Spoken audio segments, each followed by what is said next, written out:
Assalamualaikum warahmatullahi wabarakatuh. Bertemu lagi dengan saya Reza Ardiansyah dalam channel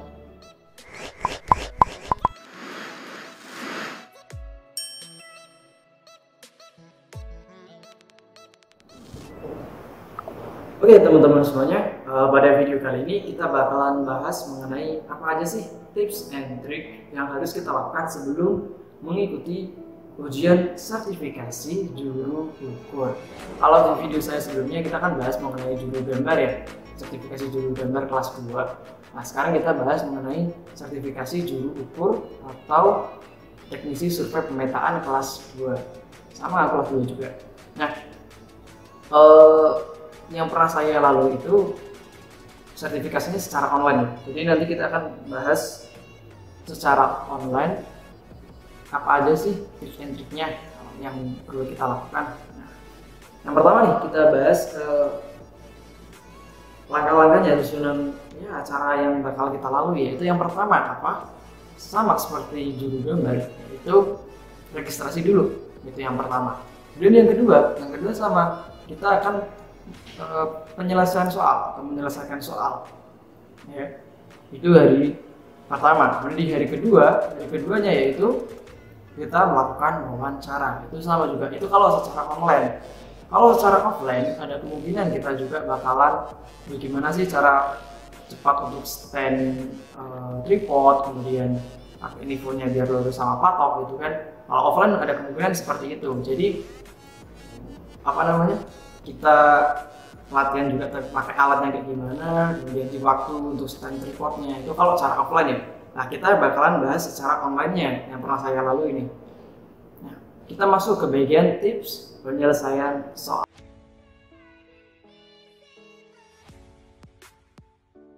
Oke, sebelum masuk ke tips and triknya, kita bakalan bahas mengenai soal-soal yang bakalan keluar apa aja sih. Kalau dari standar ini ya, judul unit kompetensinya untuk kode unit apa ini juru ukur teknisi survei pemetaan itu kan TS 004. Nah di situ ada judul unit kompetensinya juga ya, di mana yang pertama itu adalah menerapkan keselamatan, kesehatan kerja dan lingkungan (K3L). Yang kedua adalah melakukan komunikasi dalam proses pengukuran. Yang ketiga melakukan persiapan pengukuran. Yang keempat mengoperasikan peralatan ukur. Yang kelima melakukan pemetaan situasi. Yang keenam melakukan pengukuran stakeout. Ketujuh mengevaluasi hasil pekerjaan pengukuran. Yang kelima adalah membuat laporan pengukuran. Itu ke-8 ya. Jadi ada 8 judul unit kompetensi. Oke, kita bahas langsung ke soal-soalnya. Nah, yang pernah saya lalui soal-soalnya itu juga hampir sama dengan sama dengan judul unit kompetensinya, yaitu yang pertama di mana menerapkan keselamatan, kesehatan kerja dan lingkungan. Nah, soal yang keluar ada kemungkinan itu adalah bagaimana sih kita menjelaskan mengenai hal-hal penting yang harus kita perhatikan dalam aspek keselamatan, kesehatan kerja dan lingkungan gitu ya, dalam pekerjaan pengukuran situasi. Jadi di soal-soal itu nih yang bakal keluar apa aja studi kasus, kebanyakan kayak gitu, studi kasus 1 dan 2. Kalau yang tahun kemarin saya keluar seperti itu ya. Nah itu nanti ada yang poligon juga, mungkin ada topo 02 gitu kan. Nah, seperti itu. Itu kalau tadi nomor 1 ya, penjelasan aspek K3L. Kemudian yang kedua apa?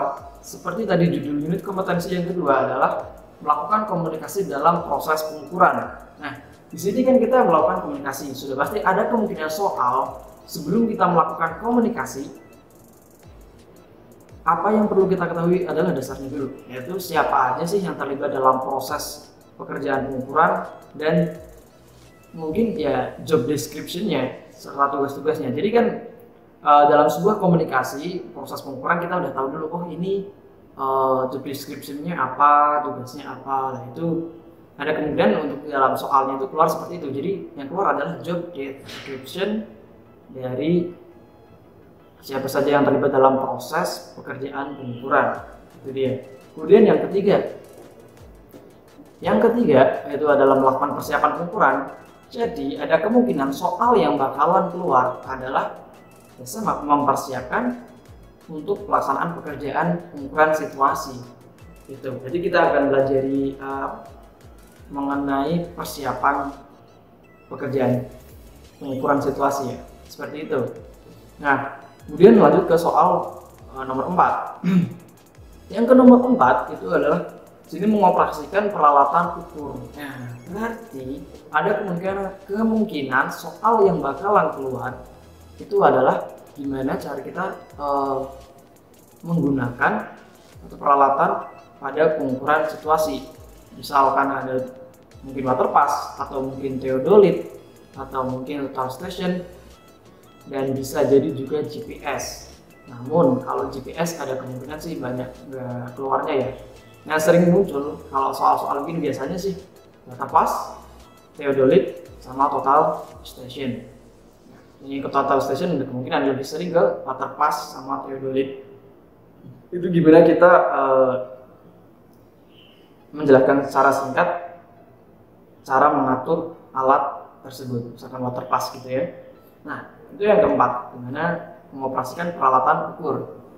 Kalau di lapangan, kalau secara offline ada kemungkinan ya kita disuruh mengoperasikan secara langsung gitu kan.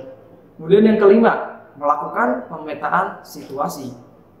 Nah, di sini dalam melakukan mengerjakan soalnya ya, soal yang keluar ada kemungkinan itu kita menjelaskan secara singkat di mana tahap pekerjaan pengukuran situasi.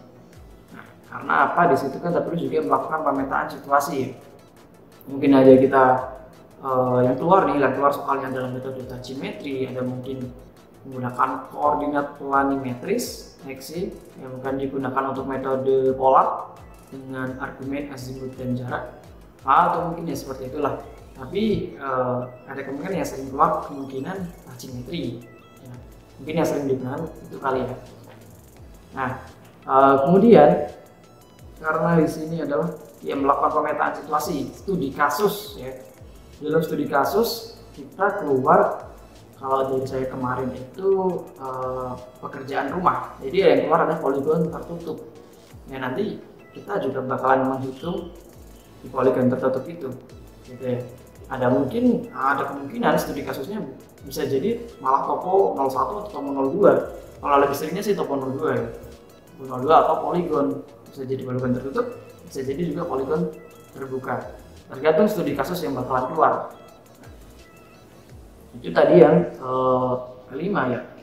Kemudian kita lanjut yang keenam, di mana judul unit kompetensinya yaitu adalah melakukan pengukuran stake out. Berarti ada kemungkinan soal yang keluar yang gak jauh-jauh dari itu, di mana kita harus menjelaskan secara singkat stake out itu bagaimana pekerjaan stake out.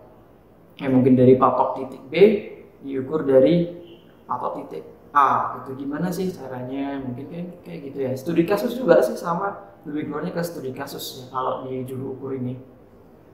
Nah, kemudian yang ketujuh itu adalah mengevaluasi hasil pekerjaan pengukuran ya, mengevaluasi. Jadi kemungkinan soal yang keluar itu adalah ya studi kasus juga dalam pekerjaan stake out mungkin, karena kan dalam suatu pengukuran itu kan terdiri ada personil, menunjukkan peralatannya, kemudian ada prosedur pengukurannya.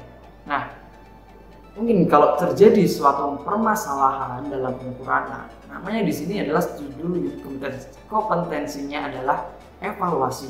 Jadi gimana cara kita untuk melakukan evaluasi terhadap permasalahan yang ada, itu studi kasusnya. Itu yang ketujuh ya. Kemudian yang kedelapan tadi adalah membuat laporan pengukuran.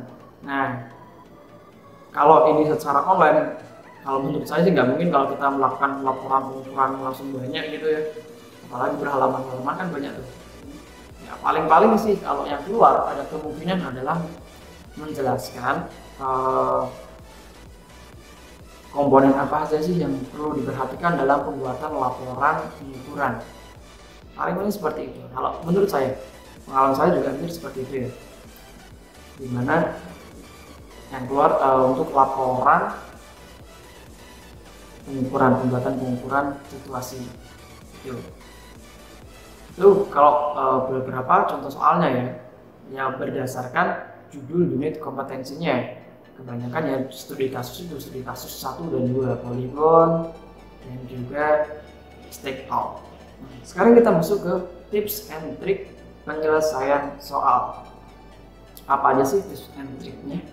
Nah, tips and trick yang pertama, di mana kita harus ikhtiar dan tawakal serta doa. Nah, sebelum ujian, berarti kita doa terlebih dahulu menurut kepercayaan masing-masing teman-teman semuanya. Berdoa kepada Tuhan Yang Maha Esa, semoga dilancarkan dan dapat mengerjakan soal dengan lancar, gitu ya. Itu yang pertama. Yang kedua, sama kayak juru gambar, tenang dan kuasai. Kenapa? Kalau kita nggak tenang, panik, biar apalagi dalam mengerjakan poligon itu isinya perhitungan semua ya. Kalau kita nanti panik, ya pengalaman saya sendiri ya, mengerjakan, wah panik udah mau selesai, belum waktunya udah mau habis, saya belum selesai kerjaannya, panik kan, yang penting tulis. Itu makanya kita tetap harus tenang dan kuasai, karena kalau nggak tenang, apalagi kalau kita panik, ambiar semuanya. Gitu ya. Itu yang tips yang kedua. Kemudian kita masuk ke tips yang ketiga. Sama, persiapkan materi. Kayak juru gambar yang kemarin. Maksud dipersiapkan materi di sini, ya kalian belajar dulu kan. Waktu hari sebelumnya atau 1 minggu sebelum ujian, kalian persiapkan dulu. Ya, materi pengukuran, kemudian ada ilmu ukur tanah yang pernah kalian pelajari, kemudian mempelajari menggunakan alat itu gimana gitu kan. Sekarang kita masuk ke tips yang keempat. Ya, tadi kan mempersiapkan materi ya, mempersiapkan materi untuk yang kita pelajari dulu dan membuat ujian nantinya. Dan tips yang keempat itu adalah mempersiapkan Excel. Maksud saya mempersiapkan Excel ini adalah agar lebih cepat ya dalam perhitungan, baik masukkan ke dalam Topo 02 atau mungkin poligon, baik poligon tertutup, terbuka, maupun terikat. Nah, di sini kita kan sudah mempersiapkan dulu Excel-nya nih. Jadi kalau keluar soal yang keluar adalah perhitungan poligon, tinggal masukin aja, kan cepat. Itu kalau menggunakan Excel ya, karena 4.0 gitu. Tapi kan resikonya kalau kita menggunakan Excel pas di lapangan, ternyata kalau laptopnya error atau gimana kan susah. Makanya kita tetap harus berlatih secara manual juga, dengan terpaku sama Excel juga ya, jangan terpaku sama Excelnya, tapi tetap latihan secara manual seperti itu ya. Jadi kalau pengen lebih cepat ya pakai Excel gitu. Itu tips yang keempat. Nah sekarang kita masuk ke tips yang kelima, yaitu menyiapkan print out poligon atau topo, baik topo 01, topo 02, 3, 4, sampai 7, 8, 9 dan lain sebagainya. Nah, kita persiapkan dulu di print out ya, print poligon, karena kan kalau kita tulis tangan, kalau kita online ini ya, nggak dikasih dari sana kan, mestinya kan kita kerjakan di rumah. Kita persiapin dulu nih print outnya, mesti yang ada namanya, kemudian data-data yang lainnya ya, poligon di situ. Jadi kalau soal studi kasus yang keluar, wah ini keluarnya topo, udah siap dulu nih, printoutnya udah ada, tinggal diisi aja ya kan. Apalagi kalau punya Excel kayak tadi, masukin ke Excel, nah udah tinggal kita copy paste aja ya kan. Tinggal copy dari Excelnya kita tulis tangan di form poligonnya tadi. Kalau bisa sih malah manual, kalau cepat ya harusnya sih manual, karena kan yang digunakan di lapangan juga kan, biar tahu, nggak cuma pakai Excel terus. Nah, itu persiapkan printoutnya. Kemudian tips yang keenam, dimana kita harus menggunakan bahasa kita sendiri. Kenapa? Kalau kita terpaku sama materi yang kita persiapkan tadi, makanya kita harus memahami, jangan terlalu menghafalkan. Nah, kita pakai bahasa sendiri ya, misalkan jadi kan lebih paham tuh, ini alat waterpass itu digunakannya untuk tegak lurus saja, nggak bisa untuk kesana sini buat pengukuran situasi itu kan susah, pakainya lurus tegak lurus gitu ya kalau waterpass misalkan. Kalau dulu ternyata bisa untuk mengukuran situasi perbedaannya gitu kan. Nah itu ya kita pakai bahasa kita sendiri lah gitu, lebih gampangnya, jadi kita juga lebih paham gitu ya. Itu untuk bagian penyelesaian soal. Sekarang kita masuk ke bagian wawancara.